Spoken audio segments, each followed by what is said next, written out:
To eastern and southern Kentucky, this is WYMT Mountain News This Morning. Good morning, Mountain family. I'm Amelia Lee here with you on this hot Thursday morning. It's July 31st and we are sitting at 5:34 as well. It's also time to take a check of our weather with meteorologist Megan Dusmal. Megan, what's going on this scalding hot day ahead? Yes, it's yet again another one of those hot days. Even starting off this morning, we're still sitting in those low 70s. So it's going to be a hot day. We'll continue to see that fog this morning and for the next couple hours across eastern Kentucky. Now, in terms of high temperatures for the day, we're going to be looking in the low 90s, but this will occur a little bit earlier, around 2 p.m. instead of 4, and temperatures will drop dramatically as we head overnight and into tomorrow afternoon. Here's a look at that visibility. You'll see that the most dense fog right now is in Hazard and Moorhead, and we'll have just a little bit of a chance for some showers as we're approaching the afternoon, and storm chances do increase as we're heading into the evening hours. And looks like we're going back to current temperatures for you. Again, we're mainly sitting in those low 70s. Amelia. A Martin County man is facing charges after being accused of assaulting 2 women, with one of them being pregnant. On Monday, Martin County Sheriff deputies were called to a home in the Inez community for a domestic situation. According to an arrest citation, Kendrick Sarton reportedly shoved his sister, who was pregnant. Police say the mother told them that Sarton hit her with a closed fist. Sarton was taken to the Big Sandy Regional Detention Center. First responders have a word of warning for folks who are fishing at a popular spot on a southern Kentucky river. They're telling people to stay away from the Cumberland River next to Wolf Creek Dam. Twice since last Friday, boaters have gotten too close to that area in Russell County. People new to the area hear fish stories and end up getting close to the danger zone. 3 were rescued Friday, all pulled from the water, and 2 others got stuck Tuesday. They want to get close. They want to get close. Like I said, they want to catch that big fish, and that big fish is not worth their life. Officials say when water is being released under the dam, it comes out at 12,000 gallons a minute, and that force alone could kill you. Police responded to a deadly ATV crash yesterday. It happened on a surface mine road located off Sylvester Branch in the Emelina community of Pike County. An 11-year-old was operating the ATV at a high rate of speed when he lost control, causing the vehicle to overturn multiple times. The juvenile was ejected from the ATV and sustained fatal injuries. The victim was pronounced dead at the scene. Crews in Laurel County battled an early morning structure fire in the Pond Creek community. The Crossroads Fire Department posted these photos on social media. They're on your screen now. They say they were called to the scene shortly after midnight. The fire was under control by 3:30 this morning. No other details are available. An issue with stolen copper in Pike County has officials asking the public for help. The county hosted a meeting with AT&T last week discussing how the company is losing millions of dollars because of copper wire theft. Officials say Pike County has been the location for more than half of the reported thefts in the state this year, posing a danger to the public by disconnecting them from needed resources, placing down lines in communities, and creating chaos for first responders. Now the company is willing to pay rewards for information about the thefts. Well, a man entered a guilty plea in a deadly shooting case in Whitley County.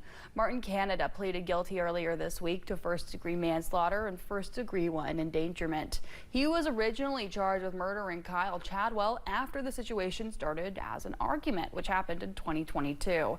As part of the plea deal, it's recommended Canada serve 12 years in prison for manslaughter and 3 years for wanton endangerment, for a total of 15 years.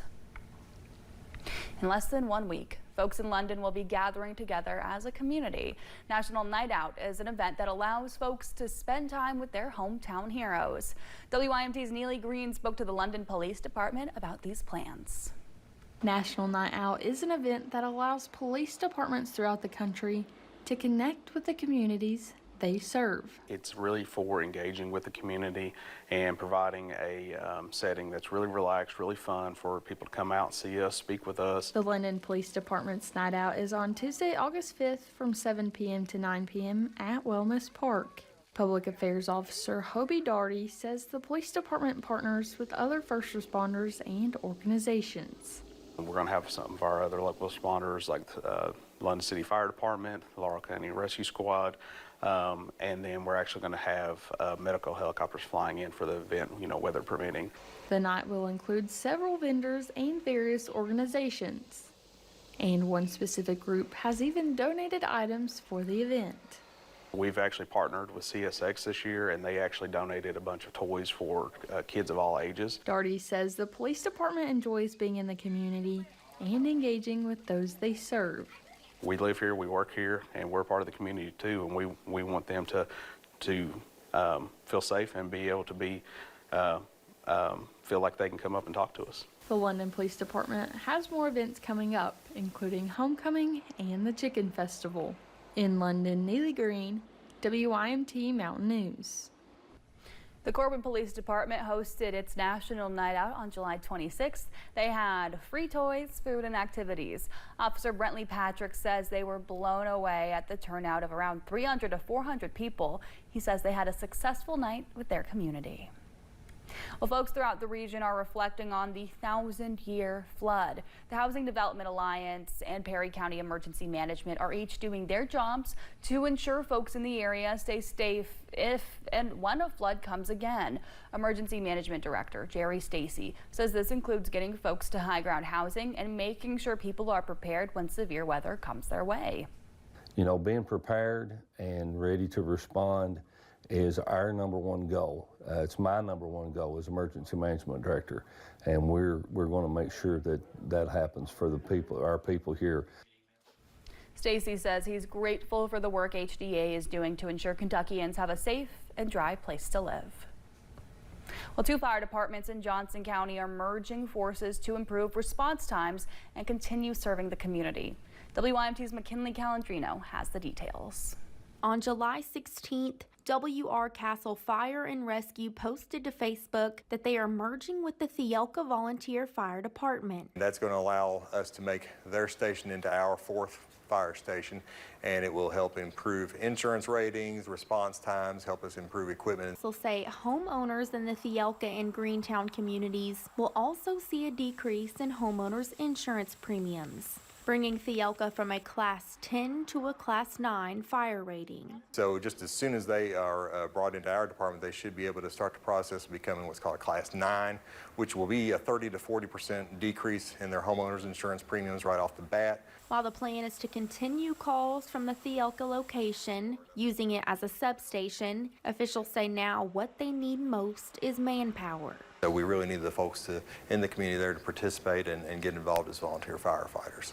Now that the 2 fire departments have officially merged together, they say they are now looking to add volunteer firefighters to the team so that they can continue to serve the Thielka community. The main thing is that we'll be able to keep that station open, but again, that depends on community participation. If we eliminate that station, then the trucks would have to come from here, and most of that district is about 5 miles from this station. So having a 5-mile drive versus a half-mile or quarter-mile drive makes all the difference in terms of a fire. Prepared to continue serving the community well, if not better than before. In Johnson County, McKinley Calandrino, WYMT Mountain News. Officials with the W.R. Castle Fire Department and Rescue Squad say if you are interested in becoming a volunteer firefighter, you can visit them at the station to get involved in the application process. Well, new honor for fallen Scott County Deputy Caleb Connley. Connley was a devoted public servant who was killed during a traffic stop in May of 2023. Tuesday, the Scott County Fiscal Court presented a resolution to name the road that leads to the new sheriff's office after Connley. After some debate, they decided to name the road Caleb Connley Way. And coincidentally, the address of the new sheriff's office has ties to Connley, too. The official address of the actual sheriff's office being 240. The significance is that was his unit number. So that was his unit number, and having the sheriff's office 240, Caleb Connley. The Scott County Fiscal Court voted unanimously in favor of the resolution. They chose way instead of court to reflect Deputy Connley's way of service. A rare opportunity for the Huntington Fire Department and other first responders has come back to Huntington for the first time in about 15 years. The CSX training car is once fully operational. train cars now used to give first responders a chance to practice in the situation of a real-life train disaster. It is something that we don't get to see that often. You know, we train on rail incidents, for our hazmat team trains on rail incidents, but it's very rare do we actually get to have this safety train here.